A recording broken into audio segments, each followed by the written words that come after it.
Masih di Market Review pemirsa dan terima kasih juga untuk Anda yang masih bergabung bersama kami dan kita masih berbincang bersama dengan Bapak Joko Setiawarno yang merupakan Ketua Bidang Advokasi dan Kemasyarakatan Masyarakat Transportasi Indonesia.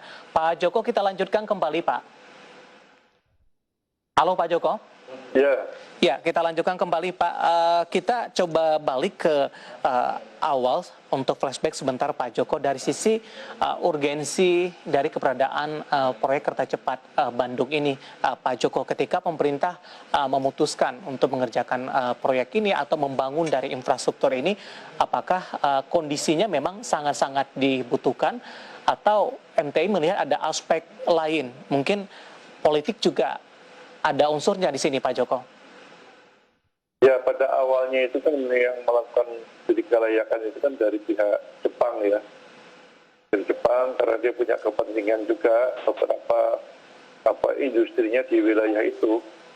Beberapa industrinya dari Jepang, sehingga dia ada kawasan industri Karawang gitu kan, makanya ada itu stasiun Karawang. Nah, kemudian dalam periode berikutnya ya ini kan lebih politik juga. Nah, Presiden pada saat itu juga menggunakan kereta dari Beijing menuju Nanjing. Jadi tertarik juga Pak Presiden pada saat itu. Dan kebetulan beberapa bulan berikutnya saya mencoba lewat jalur itu, memang cukup menarik. Antara Beijing Nanjing itu sebagai percontohnya, mungkin kalau Indonesia Jakarta Bandung punya kereta magnet yang cukup kuat ya. Bedanya kalau Nanjing itu memang dia kota pelabuhan. Nah, Beijing Nanjing itu kereta cepatnya itu berseliweran itu setiap 15 menit. Ya, itu jaraknya kira-kira ya 130 km lah. Nah, cukup padat sekali, penumpangnya cukup banyak. Nah, ini diumpamakan di Indonesia ya Jakarta Bandung. Ya mudah-mudahan aja penumpangnya bisa banyak, tapi tentunya dengan nantinya umpamanya ibu kota negara pindah, ini juga akan berpengaruh juga nantinya seberapa besar penggunanya nanti, apakah nanti Jakarta tetap menjadi magnet cukup besar juga untuk Jakarta dengan Bandung ini. Baik, terkait dengan target pengoperasian pada 2022 Pak Joko?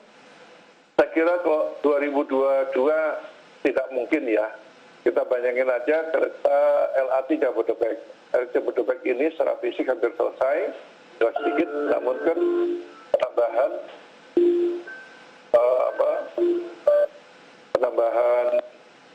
untuk kereta ini kan belum ada. Dengan sendirinya kereta-kereta ini juga harus ada dulu. Jadi setidaknya pengoperasian kereta itu ya, kalau kita belajar dengan MRT Jakarta itu setahun lah. Jangan belajar dengan kereta LRT Sumatera Selatan yang kira-kira 1 bulan lebih, ternyata sampai hari ini masih menimbulkan masalah juga gitu ya. Jadi persiapan harus matang. Fisik bisa cepat selesai, mungkin ditarget makanya 2022 bisa, tapi persiapan untuk operasionalnya ini penting juga.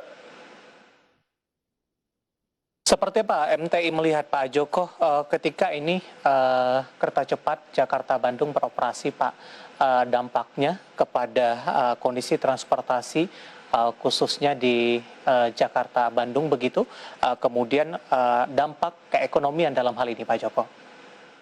Ya, kami melihatnya orang Jakarta Bandung, mobilitas Jakarta Bandung, selain ada Argo Parahyangan, ya untuk kereta ya, kemudian ada jalan tolnya juga. Tol ini juga akan nambah juga, ada yang Jakarta Cikampek yang tahap kedua di selatan lagi kan. Nah, menggunakan ada pilihan menggunakan kereta cepat. Namun kalau hanya kereta cepat saja dari Halim sampai dengan Padalarang sekali tidak menarik. Dan tapi dengan terhubungnya dengan LRT Jabodebek, kemudian nanti terhubung lagi nanti yang di Bandung juga dengan tarif yang mungkin lebih kompetitif lah. Jadi coba dengan Argo Parahyangan menjadi alternatif masyarakat untuk bepergian menggunakan kereta cepat ini. Cuman masalahnya pembangunan TOD di Walini ini yang bisa tertunda, yang sebenarnya ya sudah disiapkan juga. Kan tidak mudah membangun TOD itu setahun jadi ya. Lahannya sudah tersedia, cuman di pandemi seperti ini, ya tentunya siapa yang mau properti kan sudah menurun, jadi butuh waktu juga. Tapi setidaknya sudah disiapkan untuk stasiun di sana, meskipun nanti tidak untuk sementara waktu tidak berhenti, tapi kalau seandainya pada satu saat nanti pengen membangun kawasan TOD di Wali ini, ya sudah disiapkan. Ya artinya ini adalah alternatif buat minimal bangsa Indonesia punya kereta cepat lah, meskipun jaraknya pendek. Mudah-mudahan nanti kalau bisa terhubung sampai dengan Surabaya itu lebih baik, dan kabarnya kan mau dihubungkan sampai dengan Bandara Kertajati. Tuh. Bagaimana MTI melihat rencana penambahan jalur ini, Pak, dengan mereview pengerjaan proyek kereta cepat Jakarta-Bandung? Ya, setidaknya nanti melihat operasionalnya dulu seberapa besar minatnya Jakarta-Bandung. Setelah itu baru dipikirkan untuk ke Kertajati. Masalah sekarang mau rencanakan yang nggak jadi masalah, gitu kan. Tapi harus melihat juga nanti operasional, jadi dioperasikan dulu Jakarta-Bandung, setelah itu bisa berlanjut sampai dengan Kertajati. Kemarin yang Kertajati ini awalnya akan menggunakan trase dari kereta biasa, kan ada Bandung, Ranca Ekek, itu sudah ada, yang non-aktifnya dari Ranca Ekek menuju Tanjung Sari. Tanjung Sari, dan dari Tanjung Sari itu bisa berlanjut sampai dengan Kertajati. Kemudian ada pemikiran melanjutkan, karena ini kan nanti tidak berhenti pada Larang, tapi keretanya dibangun sampai Tegaluar. Nah, Tegaluar itu sudah wilayah Bandung pinggiran, itu bisa berlanjut juga sampai dengan Kertajati. Ini nanti tinggal beberapa alternatif skenario mana yang lebih memungkinkan, khususnya dalam pembiayaan itu penting ya, juga selain juga pemilihan trase. Artinya nanti tidak ada tumpang tindih begitu Pak dari sisi jalur dan mematikan untuk industri kereta api lainnya? Nah, dengan ini sudah mayoritasnya kan sahamnya nanti dari PT Kereta Api. Tentunya antara PT KCIC dengan PT Kereta Api, karena sahamnya mereka bisa dianggap satu anak perusahaan juga bisa jadi. Ini menjadi satu kesatuan juga. Nah, tinggal nanti model pemasarannya aja. Jadi tidak ada bersaing, tapi justru nanti mereka bisa saling melengkapi. Jadi orang ada pilihan lah. Baik, dengan adanya kereta cepat tidak mematikan jalur lain, justru dalam hal ini saling mengisi begitu Pak Joko? Ya, karena perusahaannya sudah, saya kira nanti suatu saat mereka menjadi satu perusahaan sendiri. Iya. Ya.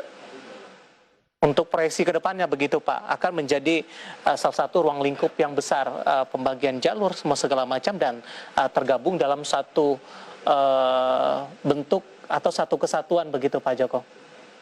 Ya, dengan mayoritas saya saran PT Kereta Api kan akan membantu sekali, kecuali itu terpisah ya. Ini juga sudah banyak diisi oleh orang-orang dari PT Kereta Api juga, karena sudah operasional kan. Dan mereka juga lebih pengalaman lah. Mungkin di awal secara fisik, jika punya pengalaman membangun itu bagus lah. Mungkin akhirnya nanti bisa juga Jakarta-Bandung, Jakarta-Surabaya, tidak perlu lagi cari investasi dari luar, ya BUMN aja. Ada PT Kereta Api, ada BUMN karyanya, akunnya ada PT Inka, PT Inka yang buat keretanya. Saya kira bisa, dalam hal pembuatan ini saya kira PT Inka juga bisa dilibatkan dalam pembuatan keretanya juga biar masuk ke sana. Baik.